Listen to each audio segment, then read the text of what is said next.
우리가 꼭 알아야 할 혹은 알아두면 좋을 이야기들을 대학신문의 지면 속에서 찾아보는 오늘의 캠퍼스 시간으로 옮겨왔습니다. 제가 카이스트 신문부터 천천히 넘겨볼게요.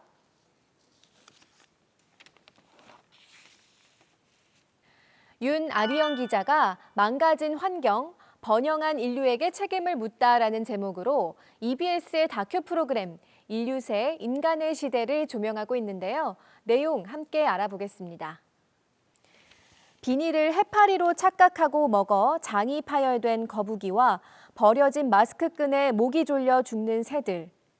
일회용품 사용량이 증가하면서 제대로 처리하지 않은 쓰레기로 인해 고통받는 동물들이 늘어나고 있다. 사람들은 이를 안타깝다고 여기면서도 자신의 시대에 화살이 겨눠지리라 생각하지 않는다. 그러나 어느새 재앙은 우리 곁에 와 있다. 극단적으로 덥거나 추운 날씨가 반복되고 한번 내리기 시작한 비는 수십 일 동안 그치지 않는다.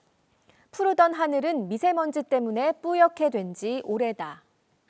체감은 하면서도 인지하지 못하고 있는 환경의 재앙을 지구적 관점에서 조명하고 있는 프로그램입니다. 좀 더 정확한 내용을 기사 통해서 알아볼게요. 인류새는 그리스어로 인류를 뜻하는 안트로포스와 세기를 나타내는 전미사 샌느의 파생어로 2000년 국제 직권 생물권 프로그램에서 네덜란드의 대기과학자 파울 크리천에 의해 처음 제시됐다.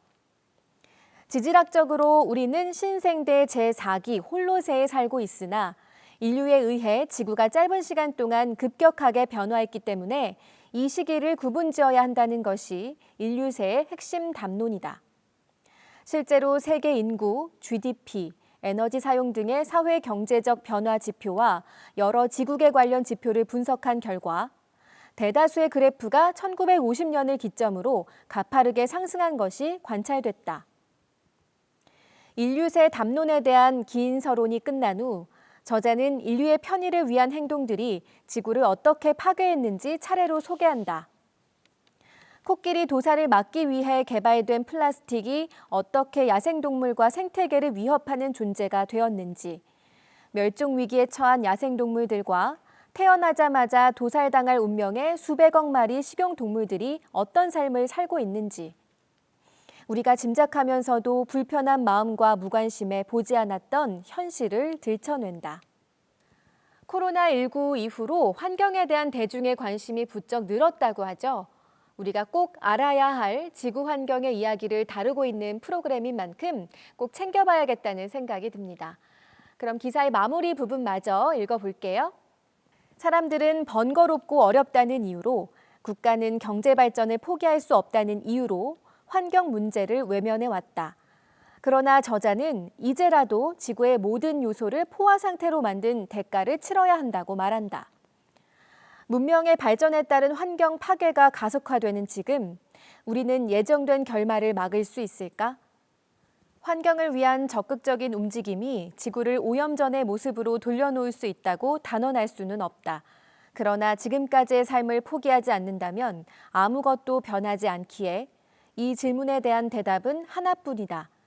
이제는 우리가 지구에 미치는 힘의 크기를 자각하고 지금껏 미뤄온 과제를 직면할 때가 되었다. 네, 다음 기사로 이동하겠습니다. 경험을 수집하는 지금 스트리밍 라이프라는 제목으로 하예림 기자가 쓴 문화 기사 살펴볼게요. 스트리밍은 인터넷에서 음악, 영화, 드라마 등을 실시간으로 재생하는 콘텐츠 전송 방식을 일컫는다. 재생에 필요한 CD, DVD 등을 소유하지 않아도 소비자가 원하는 때에 소비할 수 있다는 장점이 있다. 이는 마치 물이 흐르듯 데이터가 재생되는 방식 때문에 붙여진 이름으로 1995년 리얼네트워크사가 개발한 리얼 오디오에서 처음 선보인 개념이다. 스트리밍 라이프는 물건을 소유하지 않고 빌려 쓰는 렌탈 서비스나 일정 기간 재화와 서비스를 추천받는 구독 멤버십 등을 모두 포괄한 생활 방식이다. 제품을 소유하지 않고도 제공되는 서비스를 경험할 수 있기에 스트리밍 라이프의 등장은 소유가 아닌 사용이라는 새로운 패러다임을 제안한다. 또한 사용권이 종료되면 제품의 소비 권한이 소멸하는 특성상 소비가 특정 시간에 한정되기 때문에 스트리밍 서비스의 이용자들은 개인의 취향과 생활 양식을 존중하는 맞춤 서비스를 선호한다. 음악과 영화에 이어서 다양한 것들을 빌려 쓰거나 공유하는 방식으로 스트리밍의 영역을 확대하고 있는데, 최근에는 주거 공간까지 일정 기간 사용권을 구매해서 빌려 쓰는 방식이 등장했다고 합니다. 그러면서 주거에 대한 사람들의 인식과 선호도도 바뀌고 있다고 하네요. 주거 공간의 생활 양식이 중요해지면서 거주자가 방을 고르는 기준도 변화했다. 집의 가격을 정하는 요인이 방의 크기나 구조 등이었던 과거와 달리 오늘날의 거주자들은 기능과 디자인 측면에서 자신의 선호에 맞는 스타일을 먼저 고려한다. 언제든 계약을 해지할 수 있도록 주거지의 계약 기간도 짧아졌다. 네덜란드의 조쿠는 호텔처럼 하루도 이용이 가능하다. 나아가 일부 거주 서비스 브랜드는 거주지의 경계를 허무는 정책을 제공한다. 전문가의 추천으로 취미나 인테리어 등의 서비스를 제공받는 스트리밍 서비스도 등장을 했다고 하고요. 이런 새로운 형태의 소비 패턴은 갈수록 빠르게 늘어나고 있다고 하는데, 그 이유를 기사는 이렇게 분석합니다. 스트리밍 서비스는 10여 년 전부터 화두였지만 최근 들어 더 빠르게 성장하고 있다.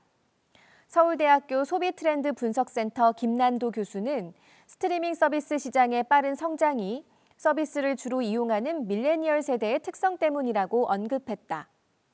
밀레니얼 세대는 부모 세대보다 가난할 것으로 예상되지만 질 높은 생활 양식을 원하는 비율도 유독 높다. 스트리밍을 가능하게 하는 플랫폼의 발달도 스트리밍 라이프의 주요 확산 요인으로 꼽힌다. 온라인을 기반으로 한 플랫폼이 형성되면서 생활에 필요한 모든 서비스와 제품을 구독하거나 빌릴 수 있게 되었다. 특히 스트리밍은 소유권이 아닌 사용권을 구매하는 서비스이기 때문에 소비자의 사용 패턴을 추적할 수 있다. 구매 기록을 통해 개인의 소비 성향을 분석 후 맞춤형 서비스를 추천하는 시스템의 구축은 소비자와 서비스 제공자 모두를 사로잡았다. 이런 새로운 형태의 소비 문화는 기존 산업의 틀을 깨는 혁신적인 변화를 불러오게 되겠죠. 어떤 변화를 불러올 것인지, 그리고 이 현상을 통해서 우리가 세상의 흐름을 어떻게 읽어내야 할지 기사 마무리 부분에서 알아볼게요. 소유가 중심이었던 기존의 시장에서 소비자가 제품을 구입한 순간부터 관리는 소비자의 몫이었다. 하지만 스트리밍 시장에서는 소비자가 서비스에 불만족하는 순간 구독을 종료할 수 있기에 서비스 제공자는 구독 기간 내에 발생하는 일에 대해 지속적인 관심을 가져야 한다. 이제 스트리밍 서비스는 단순한 서비스 산업에 그치지 않는다. 소비자가 누릴 수 있는 경험을 지원하고 개인의 발전을 돕는 측면에서 스트리밍 라이프는 삶의 벽장 한 구석을 공유하는 하나의 문화로 자리 잡았다. 이제 충북대 신문으로 옮겨가서 특집 기사 만나보도록 할게요.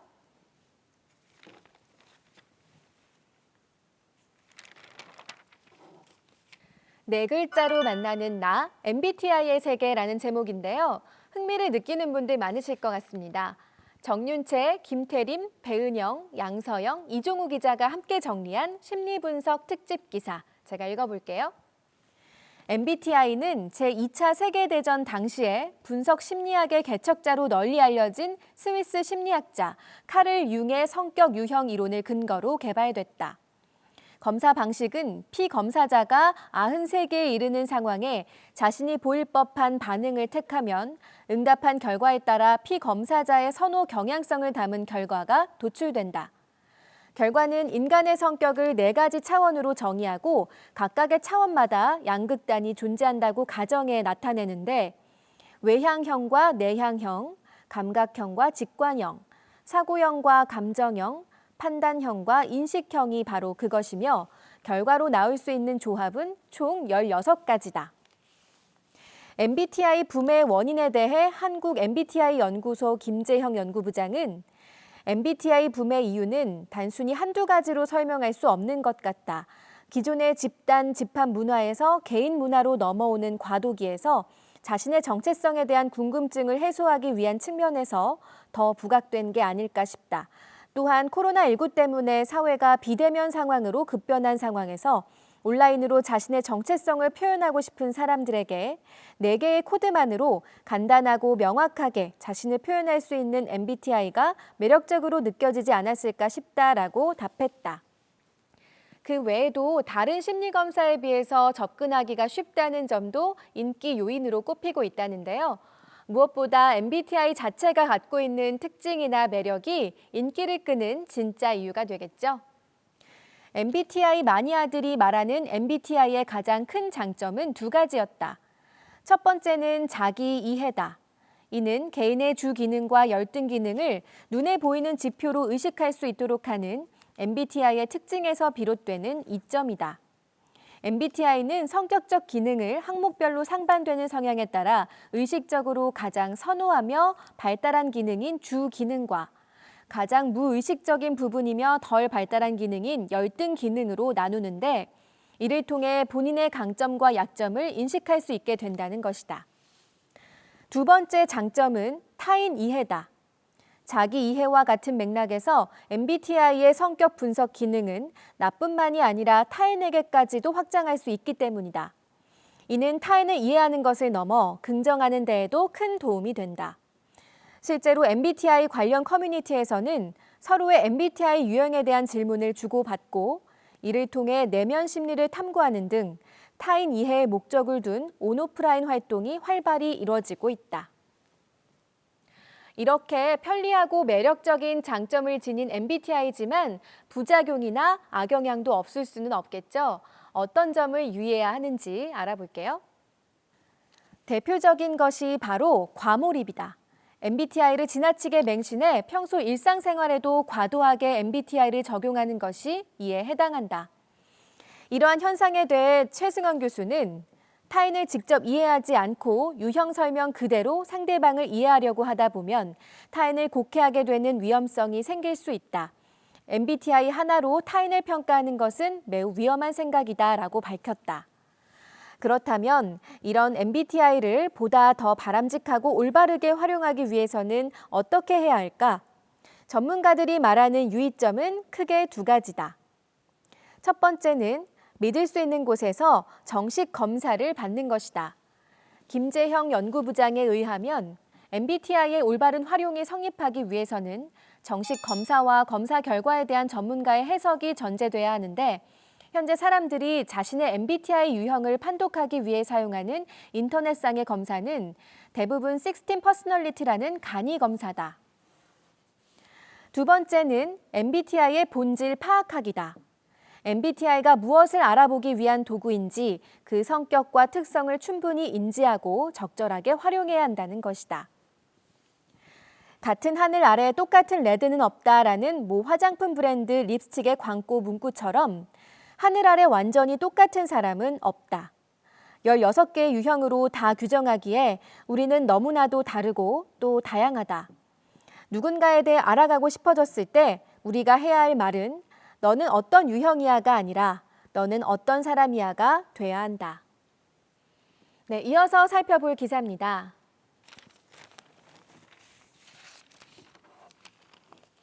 네, 이 기사는 정윤채 민주희 기자가 정리했는데요. 당신이 몰랐던 비건이라는 기사입니다. 국제 채식인 연맹에 따르면 2018년 기준 전 세계 채식 인구는 1억 8천만 명에 이른다. 지난해 영국의 시사 주일간지 이코노미스트는 2019년을 비건의 해로 지정하기도 했다. 채식 인구 증가는 국내도 마찬가지다. 한국채식연합의 조사에 따르면 국내 채식 인구는 약 150만 명을 돌파했다. 이는 2008년 비건 인구가 10년 전과 비교했을 때 약 10배가량 증가한 수치다. 이처럼 비건의 인구가 증가하고 비건 시장 또한 성장함에 따라 비거니즘이나 비거노믹스 등의 신조어도 생겨났다. 먼저 비거니즘이란 동물성 제품을 섭취하지 않는 식습관과 가죽, 동물의 털을 이용한 의류와 동물성 성분이 들어간 화장품 등을 피하는 소비를 의미한다. 다음으로 비거노믹스란 비건과 경제를 합친 채식주의자들을 위한 비건 산업 전반을 의미하는 단어로 최근 다양한 산업에서 주목받고 있다. 비건을 위한 다양한 제품들이 속속 개발되고 있는 걸 보면 확실히 채식이 중요한 소비 트렌드로 자리 잡아가고 있다는 걸 알 수 있죠. 그런데 비건이라고 하면 대개 식품에 한정해서 생각하기 마련인데요. 최근 그 영역이 확장되고 있다고 합니다. 패션이나 뷰티 등 다른 분야에서도 비건오믹스는 그 영향력을 펼치고 있다. 먼저 뷰티 시장에서는 비건 화장품만을 출시하는 비건 전문 코스메틱 브랜드가 잇따라 생겨나고 있다. 동물 실험 지향은 물론 전 제품에 들어가는 모든 재료에 동물성 원료를 일체 사용하지 않고 식물성 재료로만 제조해 판매하는 것이 특징이며 디어달리아, 멜릭서, 온도, 허블룸 등이 대표적이다. 한편 패션 시장에서는 지난 2017년 구찌, 버버리, 베르사체, 아르마니 등의 해외 명품 브랜드가 전 생산 제품에 모피를 사용하지 않겠다는 퍼프리 선언을 발표해 패션계에 큰 영향을 미쳤다. 마지막으로 채식주의 라이프를 꾸며가고 있는 이수연 씨가 전하는 메시지 함께 읽어보면서 이 기사 마무리하도록 하겠습니다. 쾌락에 눈이 멀어 옳은 걸 보지 못하는 사람을 누가 존중할 수 있을까요? 비건이 건강 면에서 더 좋네 나쁘네 왈가왈부 말이 많은 건 고사하고서라도 윤리적 측면이나 환경적 측면에서는 반박의 여지 없이 100% 옳다고 생각합니다. 고기를 먹는 이유가 만약 단지 맛이라면 맛은 쾌락이잖아요. 제 생각에 육식은 앞서 말한 쾌락에 눈이 먼 것과 다를 바 없다고 생각합니다. 애초부터 우리가 살고 있는 이 땅도 동물들의 서식지를 빼앗아 개발한 것이고 결국 완벽한 비건은 세상에 없어요. 그러니까 내가 할 수 있는 만큼이라도 실천하자는 마음가짐이 무엇보다도 중요하다고 생각합니다. 네, 오늘의 캠퍼스 여기까지 읽어봤습니다. 다음 코너로 옮길게요.